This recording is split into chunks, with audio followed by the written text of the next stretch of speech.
Olá, líderes, sejam muito bem-vindos, muito bem-vindas novamente aqui no Oratória Executiva. Eu sou Cecília Lima, esse é meu podcast e aqui você encontra as melhores conversas para te inspirar na sua jornada com oratória, posicionamento e liderança.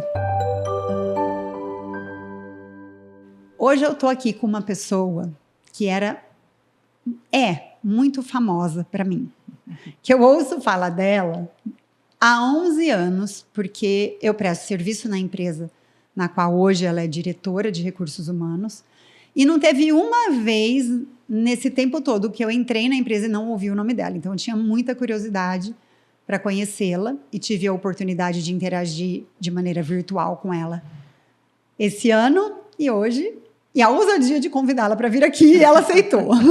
Então, eu estou muito feliz. Obrigada. Seja bem-vinda, Célia. Muito obrigada, Cecília. Obrigada por aceitar o meu convite. Olha, é um prazer estar aqui nessa tarde, no final do ano de 2024, desfrutando esse momento aí de uma boa conversa. Isso aí. E para a gente começar, Célia, gostaria que você se apresentasse para as pessoas contando o que Célia Almeida comunica sobre Célia Almeida. Tá bem. Contar um pouco da nossa história é importante para, no decorrer daquilo que nessa tarde a gente vai falar um pouquinho sobre a vida, né? E não dá para a gente falar de uma vida sem a gente se conectar com o ser. Eu nasci numa cidade pequena aqui do interior, chamada Laranjal Paulista, e sou de uma família de classe média alta, descendentes de italianos, que a vida inteira, o objetivo da vida desses italianos era trabalhar. Os estudos não eram tão algo almejado como era o trabalho. Então, a minha infância inteira, eu vi os meus tios, meu pai, meus avós, sempre direcionando ao trabalho. Ser digno e honrar o trabalho. E a família. E a minha mãe era dona de casa, casou-se bem jovem, aos 19 anos, e teve 3 filhas, e eu sou a caçula. Muito bem, escutando muito isso da minha família, trabalhar, eu tentei meio que sair desse mundo de falar, não, acho que eu quero estudar, eu quero me formar. E horas eu tive apoio, horas eu não tive tanto apoio, porque naquela época ainda a tradição era que a mulher casasse, tivesse filhos e fosse uma boa esposa. Mas isso era na geração do meu pai e isso era na geração dos meus avós, enfim. Era a vida que eles viviam. Sim. Estudos era algo que tinha que sair da cidade pequena, ir para uma cidade grande e ter um certo um distanciamento. E como, né, que a filhinha caçula ia ter essa coragem. Mas eu tive. Legal. Aos 17 anos, eu falei para os meus pais, sim, eu quero estudar. Então, para eu estudar, fazer uma faculdade, eu tive que sair de Laranjal e me mudei para Campinas para fazer cursinho, porque eu sempre estudei em colégio público, né? Escola pública. Então, eu fiz cursinho e não sabendo muito bem sobre minha carreira, coisa que até hoje os jovens ainda sofrem um pouco, né? O que a gente vai ser, né, da carreira. Eu comecei, na época, a fazer curso de informática, porque eu sabia que alguma coisa de exatas eu queria, era mais a minha tendência a ser. Ou era uma engenheira, ou era uma arquitetura, era alguma coisa que trabalhasse com números. E você já era visionária na época, né? Interessante isso. Sim, não era muito comum pensar em informática. E nem em estudo dentro da sua família. E nem estudo. E nem estudos de informática ainda. Era uma visionária ali dentro daquele mundo, né? Pois é. E aí eu falei, não, quero fazer um curso. Aí meu pai falou, tá bom, filha. Então você vai fazer um curso. Eu acabei fazendo em Piracicaba, que é a cidade mais próxima de Laranjal. E falei, é isso. Quero transformar, e o computador é para isso, né? A programação, a lógica. E aí aquilo foi me dando gosto. Eu falei, portanto, eu vou prestar vestibular em análise de sistemas. Nossa. E eu me formei na Universidade de Piracicaba, então minha formação é analista de sistemas. Quando no último ano de faculdade eu tive que procurar um estágio para completar os estudos. E aí apareceu uma vaga de estagiário na cidade de Limeira. Na época era uma empresa que tinha o nome de Rockwell Automation, que é uma fábrica de rodas. E aí fui para Limeira, prestei lá, fiz a dinâmica de contratação de estagiárias e eu consegui essa vaga. Então, eu comecei nessa empresa em 1991 como estagiária e estou nela até hoje, ou seja, eu contando com o estágio já estou há quase 30, estou indo para 33 anos que eu estou nessa mesma empresa. Muito legal. Assim. Sou casada há 30 anos com o Roberto, meu companheiro de longas jornadas. Não temos filhos, foi uma opção minha e dele, da gente não ter filhos.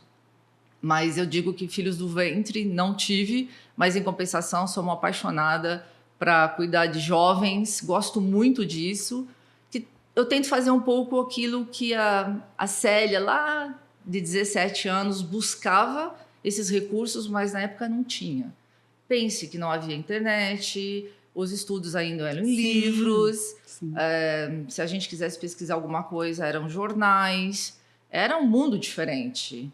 Então, parece-me que hoje eu sinto o dever de voltar para esses jovens aquilo que na época eu tive muita falta. É uma missão mesmo. É e isso. O projeto, esse projeto, que tem um projeto na empresa que você trabalha, né?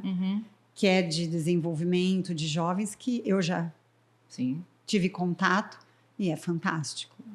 Ele deve ser referência no mundo, esse projeto, né? Olha, no mundo não chegamos ainda, mas o objetivo é chegar.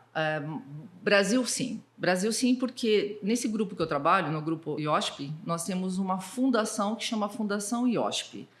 E ela tem mais de 30 anos de existência e um dos programas muito fortes que ela tem é o programa Formare, que ele busca capacitar os jovens de baixa renda que estudam, acima de tudo, não são jovens que estão no mercado, na rua, vamos dizer assim, que não tem vontade de alguma coisa, que não estuda. Pelo contrário, são jovens que têm família, ora pais, mães, ora alguns responsáveis, e que estão cursando em período noturno. Então, são entre seus 16, 17, às vezes 18 anos. Eles passam por um processo de seleção e várias empresas no Brasil, elas têm esse programa implantado dentro da empresa, onde os educadores voluntários são nós, funcionários. Sim, é demais. É um projeto lindo. Exatamente. É um projeto que a gente tem quase 98% a 99% de empregabilidade depois que eles se formam. E a gente está falando de um prazo de 9 meses, no máximo.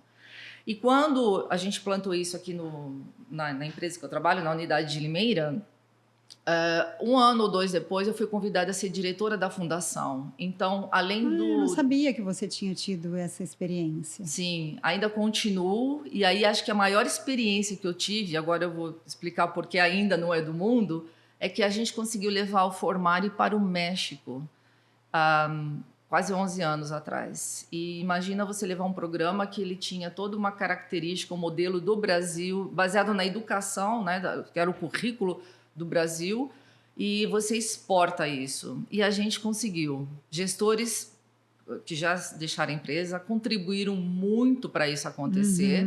Então, a gente já levou para o mundo do Grupo IOSP, dentro da Maxion, assim também como outras empresas no México já implantaram. Que legal. E esse ano, a gente conseguiu implantar na Índia.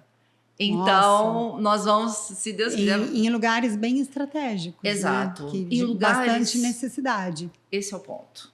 Porque o México, ele tem uma parte que está mais desenvolvida, mas ele tem uma parte em baixo desenvolvimento. Eu conheço pessoas que já moraram lá e, assim, os jovens lá, eles são muito perdidos em vários aspectos, uma parte da população jovem, né? Por isso que a Índia também foi um outro país que a gente entende que essa necessidade de desenvolvimento, ela é super importante, principalmente que o grupo... Normalmente, aqui, o grupo, a gente forma 50% meninos e 50% meninas. Na Índia, a gente não conseguiu. É mais homens. Por causa da cultura. Poucas meninas ainda interessadas em participar de uma escola onde vai capacitá-la como uma técnica, uma operadora, enfim. Mas só começou. E é interessante, né, Célia? Eu acredito muito, até a gente estava conversando aqui antes de iniciar o podcast, na importância do entendimento da história, da nossa história de vida, da valorização da família, da jornada, de como se desenrolou a ancestralidade, tudo isso.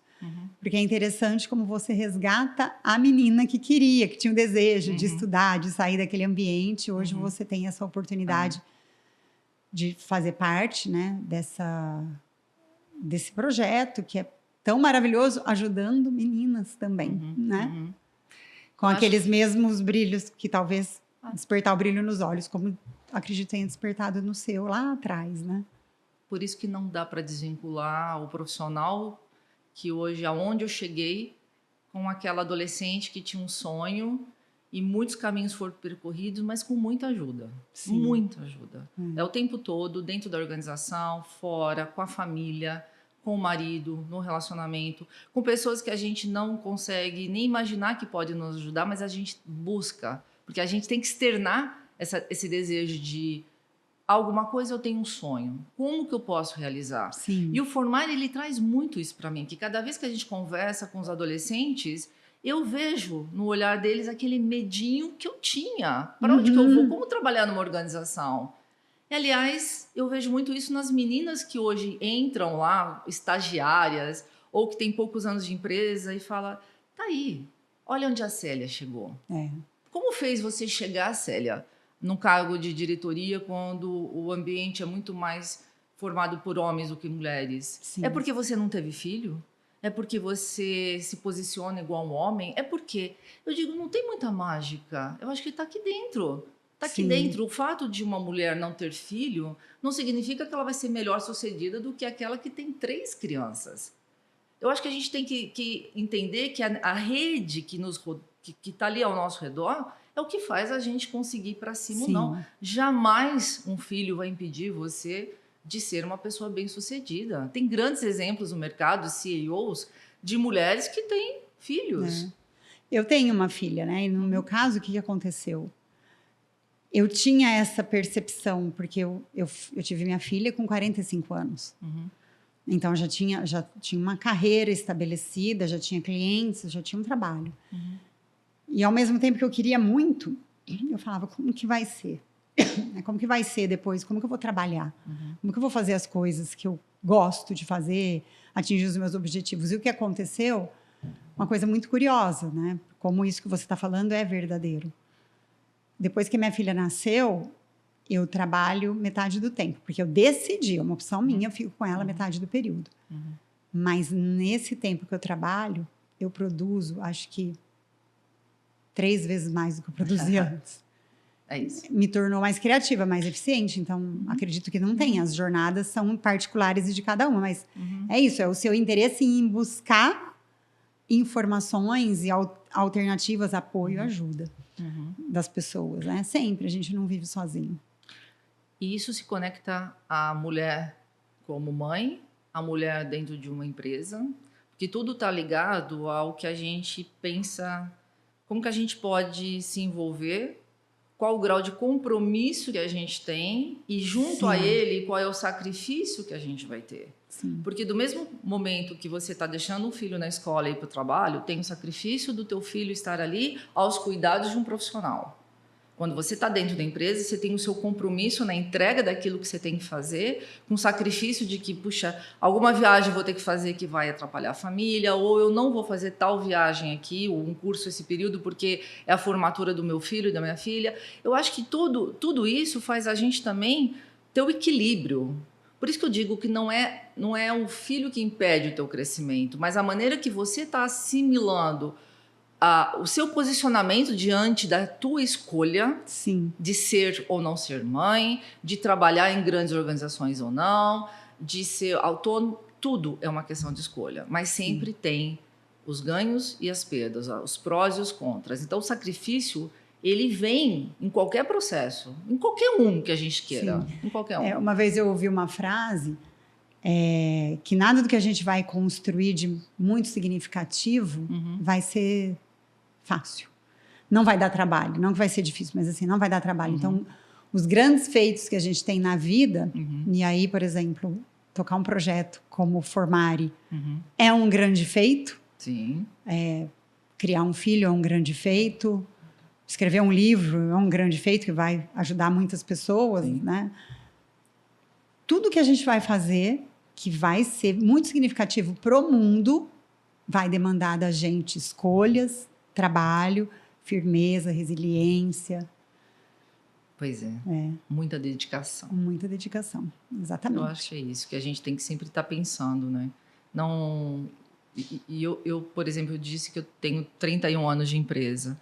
Mas é incrível que nesses 31 anos de empresa, acho que a empresa já mudou de CNPJ umas 5 vezes, né? Sim. Então, fisicamente, eu estou ali, a infraestrutura do prédio está ali, mas a dinâmica, as culturas que vão vindo, a resiliência que a gente vai tendo por trocas de culturas, ora estilo americano, horas brasileiro, horas europeu, e é ótimo, porque não existe rotina. O tempo todo a gente está se adaptando a novas formas de trabalho, aprimorando conhecimentos com novas ferramentas de desenvolvimento, a informática cada vez mais trazendo serviços, produtos diferentes, que você vai vendo o quanto enriquece o ser humano, o quanto a gente está ganhando com tudo isso.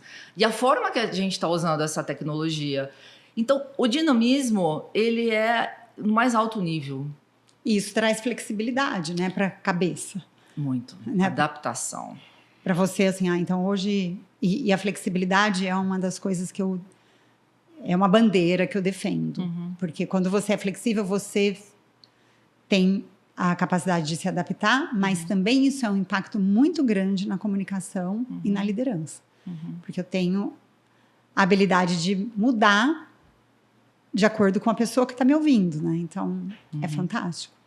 E aí eu quero pegar esse gancho da flexibilidade e pegar o ponto que você falou das escolhas, né? Que na vida a gente escolhe. E eu quero trazer um cenário para você. Um cenário de uma necessidade que eu escuto muito no meu trabalho. Então, eu faço um trabalho de posicionamento, de oratória, de marca pessoal, ajudando líderes a se posicionarem, a mostrarem o seu conhecimento para poderem crescer, ser vistos e crescer na carreira. E uma coisa que eu recebo muito das mulheres, Célia, e aí a gente vê você, uma mulher extremamente bem-sucedida, que constrói, né, uma carreira muito bonita. E eu recebo muitas falas das mulheres e do tipo, eu tenho insegurança para falar quando na sala só tem homens. Eu sou a única mulher da sala. E eu percebo que elas enxergam isso como uma desvantagem. Ela ser a única mulher da sala. Na minha visão, que sou uma pessoa de fora, que eu não estou naquele mundo, por exemplo, eu vou até a sua empresa aplicar trabalhos, mas no fim do dia eu volto. E no dia seguinte, se o trabalho continua, eu volto, mas assim, meu destino, meu lugar não é lá, o meu lugar é aqui. Então, eu não estou nesse mundo para sentir, né? E na minha visão fica assim, para mim é uma vantagem você ser mulher, a única mulher. Porque uma mulher, ela tem habilidades diferentes dos homens. E eu queria saber na sua experiência, porque a gente vê você uma mulher, na minha percepção, forte. E eu não imagino você sem se posicionar. Você já era assim no início? Me conta como foi essa sua jornada de ser uma mulher que se posiciona numa empresa que é engenheira. Predominantemente, pelo menos, hoje já nem tanto, né? Mas lá atrás, quando você começou, deveria ser muito. E hoje fazer parte do corpo executivo dessa empresa, né? Como foi essa jornada? Extremamente natural do ser humano, principalmente da figura feminina. Por que eu digo natural? Porque no começo, quando eu entrei na empresa, era realmente a maioria dos homens e tinha eu de mulher numa mesa, na época de TI, tentando vender um projeto, tentando falar dos problemas de implantação de um projeto de TI. E eu lembro que, às vezes, eu tentava trazer a minha posição, minha opinião, e alguns homens me cortavam. Mas eu tinha sempre outros homens que diziam, espera, a Célia ainda não terminou. E aí eu continuava a minha fala. Aí aquilo foi me dando uma certa proteção, porque nem todo mundo olhava para mim como uma mulher, e sim um membro que estava ali conversando em bem de implantação de algo para a empresa. É incrível falar isso, mas eu nunca senti naquela época que havia esse viés, porque eu sou mulher, ele me cortou. Não, alguém tinha interrompido a minha fala quando um outro colega, que era homem ali no meio, disse, calma, a Célia ainda não terminou. Você não percebia? Eu não percebia, mas eu percebia o ato educado dele pedir para o colega pausar, porque um outro colega estava falando. E não que a mulher estava falando. Uhum. E assim foi o tempo todo, porque quando haviam projetos que precisava trabalhar até tarde da noite, e olha que eu morava aqui em Campinas, eu viajava, eu pegava ônibus de Limeira aqui para Campinas, na época, eu saía super tarde, eu pegava o último ônibus das 11 da noite, ninguém falava, a Célia vai pegar um ônibus das 11 da noite para ir para casa dela, lá em Campinas? Não, apenas o convite era feito. Como um funcionário. Uhum. Então, eu vivi nesse meio de que nunca trouxeram a linguagem feminina para mim, a ponto de eu falar, nossa, realmente eu estou excluída disso por ser mulher. Não. Esse é um ponto extremamente saudável. Agora, teve momentos que eu percebi que havia alguma coisa dessa conotação e lá vem ela com a fragilidade feminina, aí nessa hora eu me posicionava. Você pode dar um exemplo, assim, de uma cena? Alguma coisa assim super básico de que eu nunca gostei de falar que eu estava com cólica menstrual, para não conectar com o TPM. Uhum. Ela vai falar, tá de TPM, Exato. Por isso que ela tá aí falando desse jeito. Então, por isso que eu digo que tudo foi de forma natural. Tudo foi. Eu era uma mulher, uma menina de forma natural, que tinha vergonha de falar, tô com dor, ou vão brincar com o TPM, ela tá irritada, né? Então, tudo foi de forma natural. Mas eu fui aprendendo que eu deveria falar, gente, eu não tô bem, eu tô com muita dor, eu tenho que sair, eu vou para o ambulatório tomar um remédio. Eu demorava muito para falar isso, eu suava de dores e eu não externava. Até que um dia alguém brincou comigo, né, dizendo, tá irritada hoje porque tá de TPM. Falei, você tem esse mesmo comportamento na tua casa que a tua mulher? Você falou isso? Falei. Porque ele estava trazendo para mim, provavelmente, o comportamento que ele tem na casa dele. Com a esposa, ou com a mãe. Tem muitos anos isso. Ou com a filha.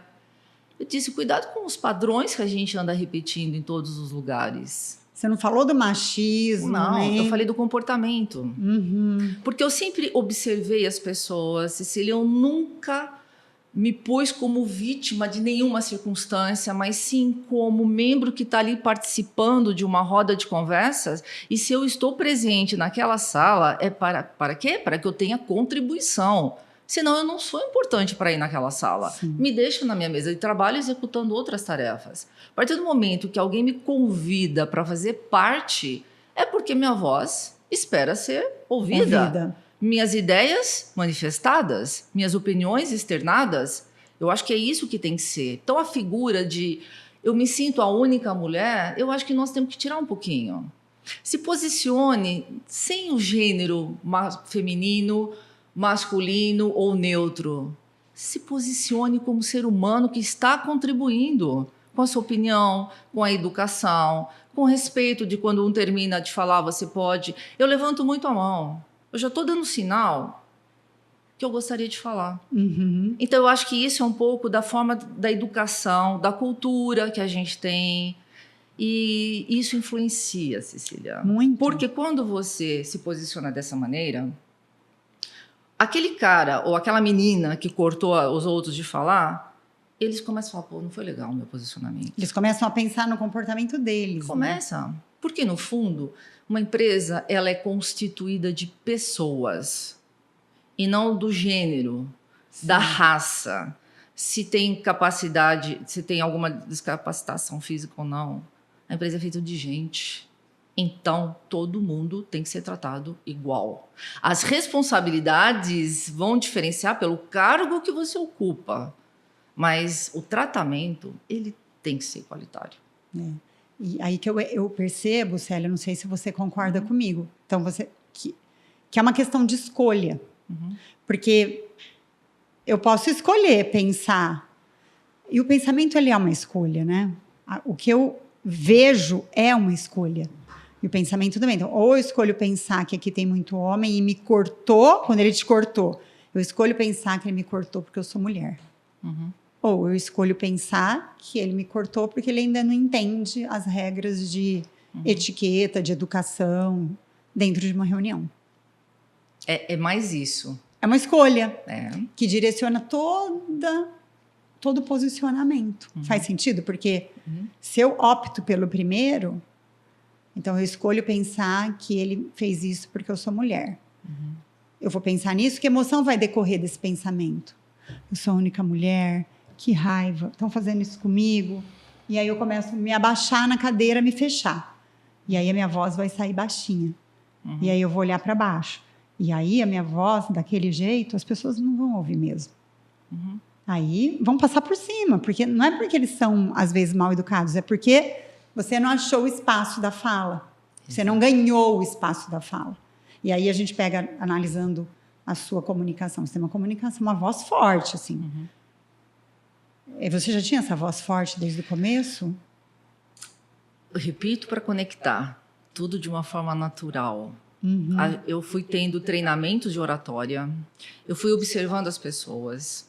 Porque eu via que o homem, que também era muito cabisbaixo, inseguro, tom baixo, ele também não é escutado. Sim, não é. Ele também não é. Olha que interessante essa visão. Então, esse é o meu olhar. O tempo todo é sempre... E até hoje eu sou assim, Cecília. Até hoje eu observo o comportamento dos grandes líderes. Porque nós temos que ter líderes inspiradores. Sim. A minha carreira inteira foi em cima de... Observar. Quero ser aquele líder que cuida, aquele líder que engaja. Porque eu tive muitos líderes. Até uma frase que diz assim... você teve sorte onde você está. Aí uma pessoa diz o seguinte, não, isso não é sorte. Eu tive um líder visionário que me desenvolveu, que me permitiu expor minhas ideias, que acreditou na minha capacidade quando eu não acreditava. E eu acho que um pouco dessa história de estar onde eu estou e ter essa voz, essa posição entonada, essa postura de igualdade é porque ele nunca me tratou como uma mulher, e sim como um membro que poderia estar aí contribuindo para a organização. Talvez porque você nunca se posicionou assim, na diferenciação homem-mulher. Você se posicionou como uma pessoa que é membro de uma organização e está ali para contribuir. Isso é a consequência da comunicação. Exato. Né? Porque, Exato. E o que eu enfatizo com essas mulheres que me procuram é exatamente isso. Escolha pensar diferente. Escolha, eu não tinha essa visão que você trouxe, inclusive estou aprendendo demais, vai me ajudar muito a ajudar as mulheres, e eu tenho certeza que todas as mulheres que estiverem ouvindo isso, elas vão se beneficiar incrivelmente. E aí, quando eu percebo que algumas mulheres ainda presas em questões da própria história de vida, né? Porque eu acredito que quando uma mulher ela associa essa negatividade à presença de um homem, né, de ser a única mulher, isso tem muito a ver com a história. Então, como foi na sua história o seu crescimento dentro da família, a relação com o pai, com o tio, e isso remete, porque a gente leva o pai e a mãe para a sala de reunião, para o auditório de uma palestra, a gente leva sempre, né, inconscientemente. E quando eu falo para essas mulheres, isso é uma escolha, você tem outras opções para escolher, muitas vezes me questionam, falam, Cecília, é porque você não está lá. Né? É porque você não está lá. Sim. Mas o lá, o cá, o acolá, vai ser em qualquer lugar. Sim. Vai ser dentro de um mundo corporativo, vai ser dentro de um ambiente de educação, uma escola, uma universidade, vai ser numa roda de amigos, vai ser dentro da tua própria casa. Exatamente. Eu acho que, claro que teve gente que tem traumas, mas não é nisso que a gente está conversando. Essas pessoas que trazem algum trauma, que está ali, aquilo incomoda. O posicionamento de um líder pode lembrar o pai que falou de uma maneira rude, que maltratava a mãe, ou a mãe que maltratava o pai. Enfim, eu nunca gosto de trazer muito o lado masculino maltratando o feminino, porque a gente sabe também que o inverso é verdadeiro. Então, coisas que a gente vê dentro da nossa casa, a gente não deixa do portão para fora. Não. Ele acaba entrando, porque ele acompanha aqui e aqui. Mas a gente tem que superar. Minha vida nunca foi um mar de rosas. E não era isso também que eu acho que eu vim no mundo para viver em felicidade plena. Mas é como as partes difíceis da minha vida eu trabalhei. A inteligência emocional é algo que a gente tem que trabalhar muito. Tem 3 coisas que eu vejo assim que todos nós deveríamos, independente da fase da vida, da posição que a gente ocupa numa organização. Eu acho que todos nós deveríamos treinar pessoas nessa vida sobre comunicação, cuidado com o próximo, ou gestão de pessoas, ser líder ou não ser um líder. Sim. E inteligência emocional. Como é importante a gente ter o equilíbrio de como a gente responde uma situação, de como que a gente se comporta. O tempo todo, nós líderes, a gente tem hora que dá para vontade de explodir? Claro que dá. Eu saio de uma reunião super estressante e em 1 minuto eu estou conectando em outra reunião, agora tudo via Zoom, não dá nem tempo de eu sair, pegar uma água e entrar em outra sala. Não, é uma atrás da outra. De como que eu passo dessa reunião estressante para uma outra que uma pessoa está me esperando para dividir um assunto que precisa do meu apoio? Que energia é essa? Que energia é essa que eu trago? E é o tempo todo. Você não precisa ser diretor para estar vivendo o que eu estou falando agora. Você pode estar vivendo isso no seu cargo de supervisor, no seu cargo de liderança, seja coordenador, em qualquer momento.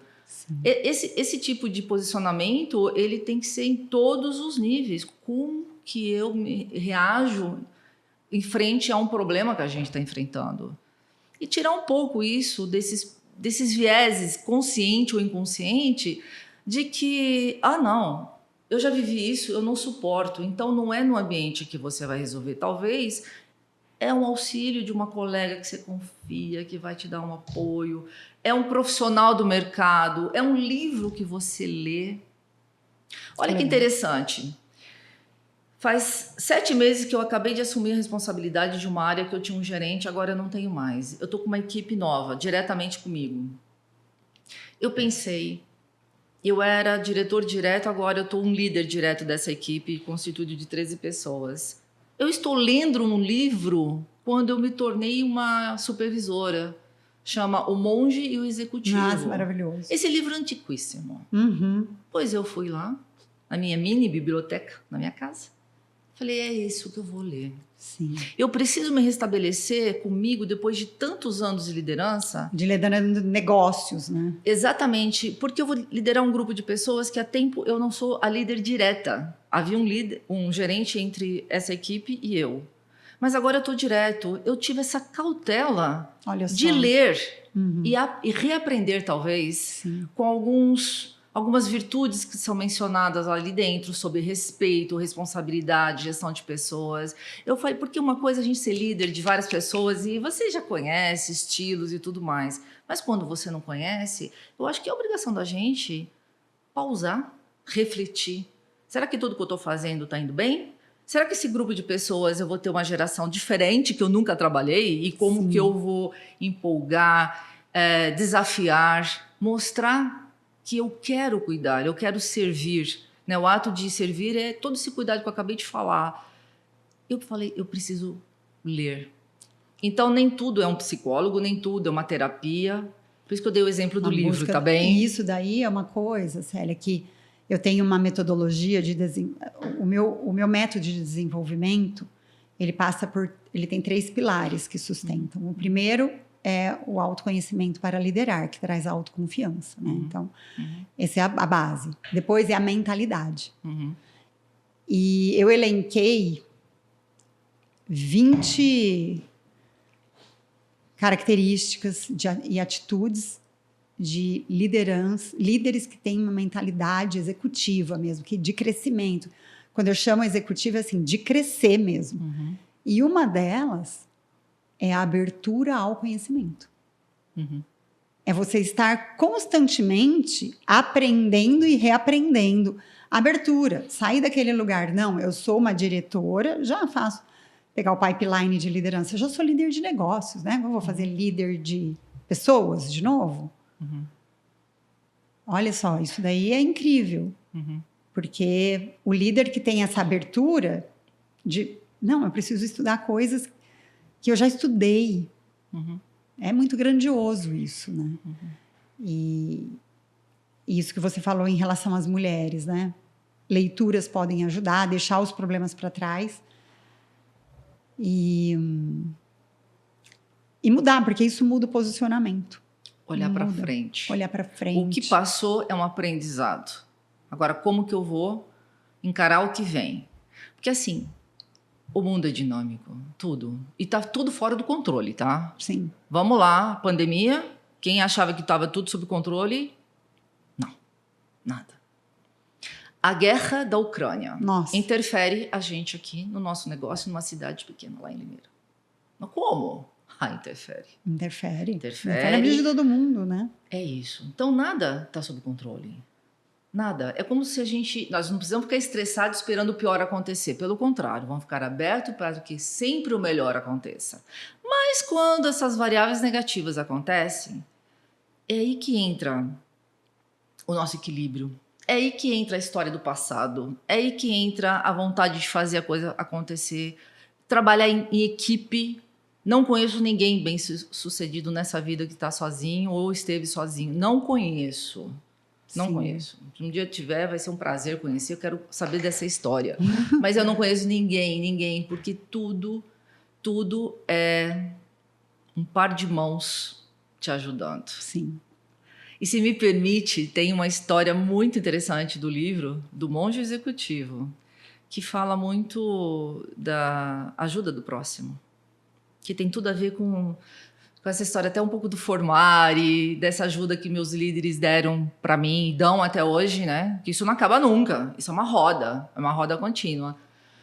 E a gratidão que eu tenho pela empresa, de toda a oportunidade que eu tive, não só na área de TI, porque depois eu fui para a área de operações e nesses últimos 12 anos eu estou em recursos humanos. Então, tem um trecho do livro que conecta muito com essa história. Um par de mãos me ajudou a sair do útero da minha mãe. Sim. Um par de mãos me ajuda a colher o alimento que meu pai e minha mãe traz à mesa. Um par de mãos dirige o carro que está transportando uma vida dentro de uma ambulância. Um par de mãos está o tempo todo do meu lado. A hora que eu vou para o médico, a hora que uma secretária me atende, a hora que o padeiro está fazendo pão. Nesse conceito, um par de mãos também vai cuidar da minha velhice. E vai ser aquele também que vai me conduzir para baixo da terra, aonde eu termino o ciclo da minha vida. Quando a gente vê isso, esse trecho... Eu não lembro dessa história. Sim, está no livro. Está no livro quando eles estão lá no mosteiro e entre os executivos eles estão conversando. E aí o monge traz essa reflexão. Ela é tão importante porque ela tá isso no dia a dia da nossa vida. Sim. O dia inteiro nós temos um par de mãos que está nos ajudando. Como a gente não estender isso para o próximo? Como a gente ficar de braço cruzado? Exatamente. Eu acho que é isso o ato de você querer ajudar o próximo na sua profissão, na minha profissão, fazer valer a pena. É o sentido da vida, né? Eu leio um livro... Eu li um livro que chama Fé e Trabalho. Uhum. E foi um livro muito interessante, Célia, porque deu uma nova dimensão para mim do que é trabalho. E aí eu acredito que tudo isso, né, conecte com o que você falou, posicionamento de uma mulher numa sala, vai ficar olhando se ela é a mulher, a única, não é? Estender a mão, o que você está fazendo, como você vai auxiliar, como você vai contribuir. E esse livro, ele traz uma visão cristã do trabalho. Então, ele traz a ideia de que nós somos seres criados por Deus de maneira única, talentos únicos, história de vida única, valores únicos, e Deus nos coloca na jornada da vida para que a gente possa lapidar e desenvolver. E o lapidar e o desenvolver, na visão de Deus, não é uma vida de tranquilidade. É no desafio que a gente afia. Ninguém se afia em berço esplêndido. A gente se afia na jornada da vida. E as jornadas da vida, elas são feitas para que a gente afie a faca, né? E para quê? Deus criou o mundo e criou todas as coisas. Então, criou a empresa que você trabalha, criou a natureza, tudo. Criou as coisas, a tecnologia que você estuda, o conhecimento que eu adquiro, que você adquire, tudo é criação de Deus. E para que Deus nos capacita? E nos dá um dom, nos dá talento, para que a gente continue cuidando da criação dele aqui na Terra. Então, se a gente for pensar em propósito, né, porque é um tema muito falado, hoje eu já nem falo tanto de propósito, sabe por quê? Eu entendo que o propósito de todos os seres humanos é o mesmo. Sério? Eu entendo isso. E qual é? Cuidado. Extrair o melhor de nós para levar o que a gente tem de melhor, porque cada um vai ter as suas características únicas e sua relevância, né? Sua jornada de conhecimento, de talentos, para resolver problemas do outro. Esse é o propósito da nossa vida. É ser o melhor que a gente pode a cada dia, lapidar, afiar essa faca, para continuar cuidando da criação do mundo. Para mim, esse é o propósito maior. E eu te fiz essa pergunta, por quê? Porque eu escuto tanta gente. Eu queria que você fundamentasse, né, no conceito que você acredita, e eu também acredito a mesma coisa. Às vezes a gente fica escutando assim, eu não sei meu propósito. Ouça, só isso. Simples. A definição que se deu, ela é simples. Às vezes tem gente que está querendo achar que o propósito é uma grande construção. Uma grande construção. Você falou muito, dom. Tem gente que tem o dom de escrever um livro, ser um escritor, ser um músico, criar, né, músicas que vão rodar por décadas e décadas, um livro que vai perpetuar, um monumento que vai ser visto, admirado, uma obra de arte. Esquece. A nossa arte, ela pode ser pequenininha, pode ser invisível, mas ela afetando as pessoas que estão ao nosso redor, na nossa sociedade, a gente já fez, já cumpriu o nosso propósito. Por que uma pessoa escreve uma música, né? Porque aquela música vai agradar o ouvido de alguém. E agradando o ouvido de alguém vai trazer benefícios para esse alguém. Esse alguém é a criação de Deus na Terra. Não que todos vão chegar nesse propósito da mesma maneira. Cada um leva uma coisa para o mundo, mas o estender as duas mãos, né? Então, quando uma pessoa ela escreve uma música, ela está estendendo as suas mãos com os dons que ela tem para gerar um benefício, né? Obviamente, é parte da jornada do ser humano, porque somos seres humanos mesmo, imperfeitos. Querer o reconhecimento, querer pertencer, querer ser amado, receber um elogio, ser reconhecido. Todo mundo quer. Mas no fim do dia, todos nós só vamos conseguir o reconhecimento se estendermos as mãos, as duas mãos, como você trouxe. E isso é uma questão que eu acredito que resolva muita coisa. Resolve o medo de falar em público. Você sabia? Eu tinha medo de falar em público, eu não falava. Eu era travadíssima. E uma das sacadas que eu tive, eu não preciso ter medo do que os outros vão pensar de mim. Eu tenho que ser uma pessoa ativa em levar alguma coisa de valor para essas pessoas. Se essas pessoas ouvirem o que eu tenho para dizer e com isso elas caminharem 1 milímetro na vida delas, tá ótimo. O que elas vão achar de mim, eu não tenho como controlar. Né? Eu tenho como entregar o melhor com as minhas duas mãos. Então, resolve o medo da mulher na sala junto com outros homens, porque eu estou aqui para levar as minhas duas mãos. Então, onde eu coloco meu foco? Você falou uma palavra interessante, o medo. Quantas pessoas ficam estagnadas por causa do medo? Eu, na minha jornada dentro da empresa, eu tive várias vezes com medo. Mas eu dizia, se eu parar aqui, é aqui que eu vou ficar. Interessante. Então, vamos lá. Vou dar meu passo. Morrendo de medo. Não meu passo, mas vou. E aí ia rezando, porque tem duas coisas. Né? Tem duas coisas que me movem: é o amor e a fé. O amor, eu não estou falando do amor de sentimento, eu estou falando do amor de comportamento, tá? O amor porque a gente não pode usar muito a palavra amor dentro das organizações, que parece que a gente está romantizando. Não é. Esse amor do sentimento eu tenho por meu marido, na minha família e tudo mais. O amor dentro de uma organização é do comportamento. É como eu cuido, eu respeito. Tem humildade. Tem humildade, exatamente. É esse o amor que eu falo que eu tenho muito dentro da organização e a fé. A fé é porque tudo eu agradeço, eu oro, eu peço ajuda. Os meus medos de encarar uma apresentação em inglês para o CEO da organização, o frio na barriga, a maneira que eu estou me posicionando, falando, até hoje eu tenho. E que bom que eu tenho. Porque esse medo me faz ter cautela, me faz preparar, me faz, exatamente, me faz ponderar algumas coisas que se eu não tivesse, eu acho que eu poderia me jogar e talvez caísse de cabeça. Exatamente. E me machucar.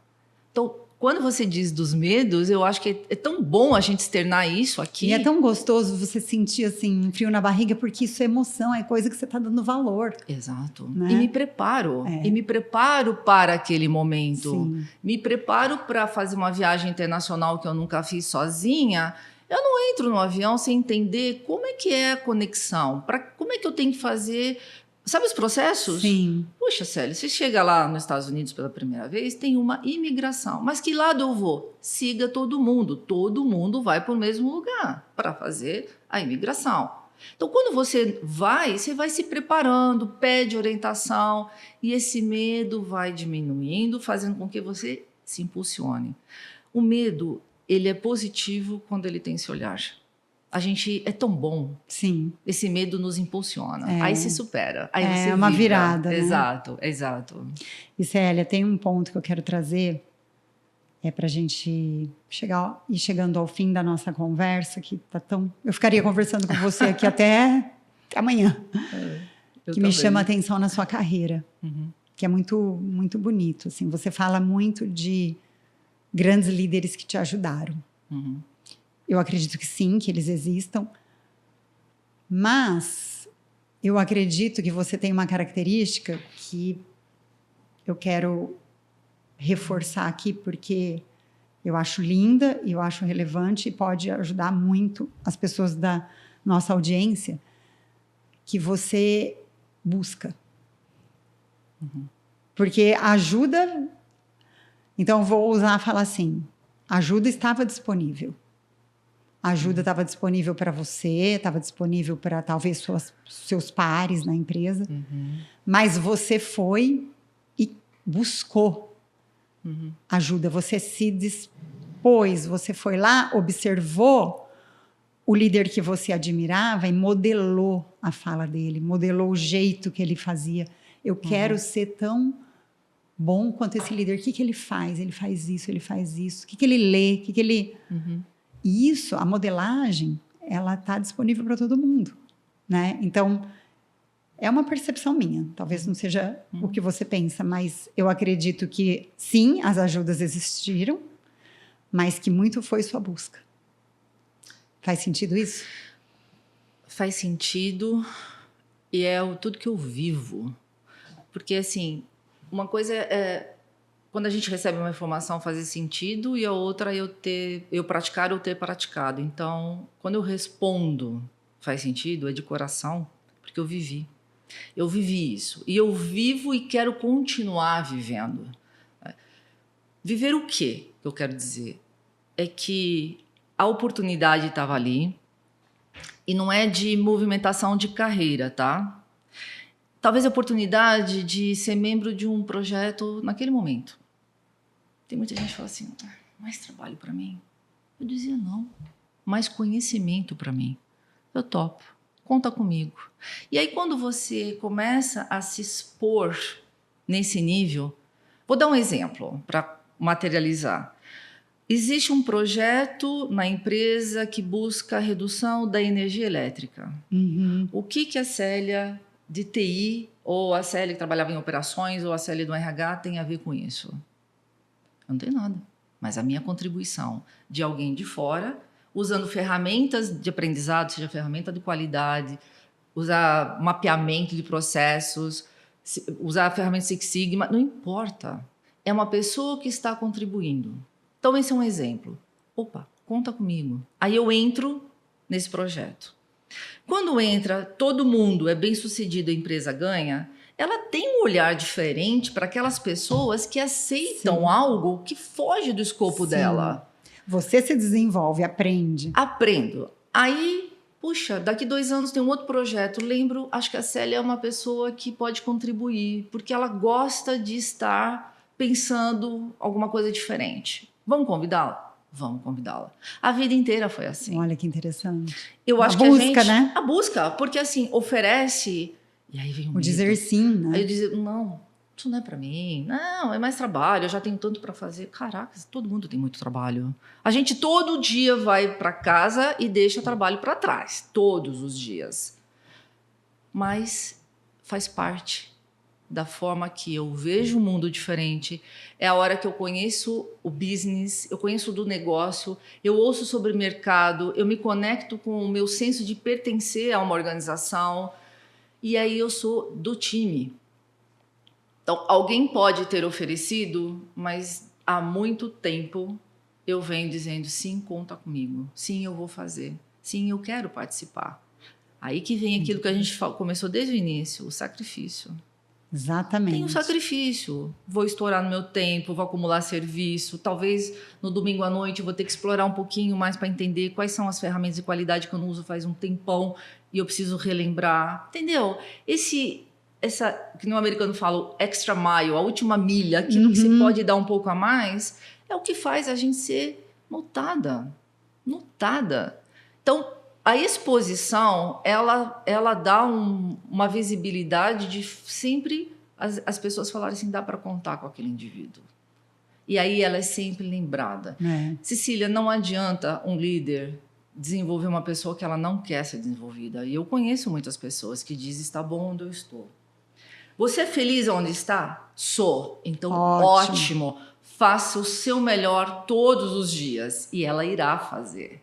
Nem todo mundo quer ir para o topo da pirâmide. O poder da solidão está lá em cima. A tomada de decisão, ela tem que ser assertiva. Ela está lá em cima. Os sacrifícios grandes, estão lá. Nem todo mundo quer. Mas se você está feliz aqui, ótimo. Mas não deixa de aprender. Exato. Falei, né? A tecnologia está cada vez mais avançando para um mundo que a gente nem imagina. Se atualizar. Tá mais fácil. Se estudar, manter antenada nas coisas, ser curioso, entender dos negócios e não apenas a pessoa que executa tarefas. A gente tem que agregar valor primeiro para a gente. E depois... Uma mente expandida, né? Para depois expandir no mundo. E a gente vê muito isso. Eu sou feliz de estar na empresa que eu estou, porque ela desenvolve muito cada um de nós na posição que nós estamos. É muito lindo. E não dá para deixar esse conhecimento dentro da fábrica. A gente leva para casa, a gente leva para a comunidade, sem a gente perceber. Sim. Então, essa conjuntura que forma o profissional do pessoal com uma grandiosidade que não dá nem para descrever. Muito bom, Célia. Que lindo. Lindo os seus pensamentos, lindo a sua jornada, a sua vida, a sua carreira. Obrigada. Obrigada por compartilhar. Eu acredito que tenha sido um presente gigantesco para as pessoas que estão aqui assistindo, acompanhando. É uma história que tem que ser compartilhada. Eu já falei para você, né? Já falei para você na nossa conversa ali. Eu vou querer um livro. Eu vou querer um livro só de Célia Almeida. Ano que vem eu estou fazendo parte de um capítulo de mulheres na indústria automotiva. E também foi uma honra para mim ter sido convidada. É um livro que vai sair em março do ano que vem, da editora Líder. E foi muito interessante escrever algumas páginas sobre a minha história. E eu só tenho também, o meu propósito é esse, ajudar as pessoas, tirar o máximo que eu puder desses medos, dessas preocupações que talvez só esteja aqui na cabeça. Sim. E que o mundo ao redor está ali, está aberto. Ter um olhar mais leve para as coisas, com menos preocupação e mais atitude, mais vontade, pedir ajuda. Acho que é isso, minha contribuição nessa tarde, se eu pude atender. Isso, deixa assim um resumo da sua contribuição para as pessoas que estão aqui. Se você pudesse dar, você já deu um monte de orientação, mas um resumo com os 3 principais pontos para o crescimento da carreira, para o crescimento profissional de uma pessoa. Se eu puder contribuir com dicas ou orientações para a gente cada vez mais crescer, porque é isso que eu busco na minha carreira ainda, eu não digo que o crescimento é o próximo cargo que eu vou ter, mas o crescimento é o próximo aprendizado que eu vou ter. É aquilo que vai fazer eu ter nova visão de negócio, nova visão de estratégia, nova visão de como cuidar das pessoas. Isso é um eterno aprendizado, é algo que a gente não pode parar nunca. A contribuição nossa não é só para uma organização, mas é para a sociedade. Então, quanto mais a gente tem informação, mais a gente filtra os famosos fake news, né? Menos a gente vai se absorver informações que não agregam nada, pelo contrário, um monte de informação você nem vai memorizar. Então, canalize naquilo que é importante, leia, pratique, viva de uma maneira leve a vida, seja mais calmo nas coisas, menos ansioso e peça ajuda.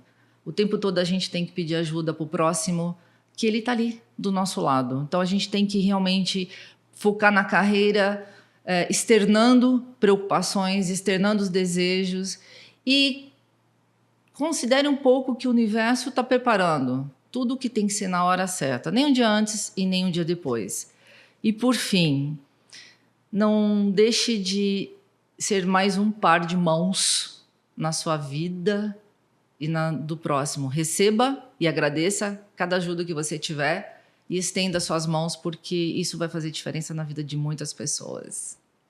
Para mim é isso. Muito legal, Célia. Muito obrigada. Obrigada a você, obrigada por Cecília. você ter vindo. Prazer. Obrigada por essa conversa tão inspiradora. Aprendi muito para a minha vida, aprendi muito para ajudar os meus clientes.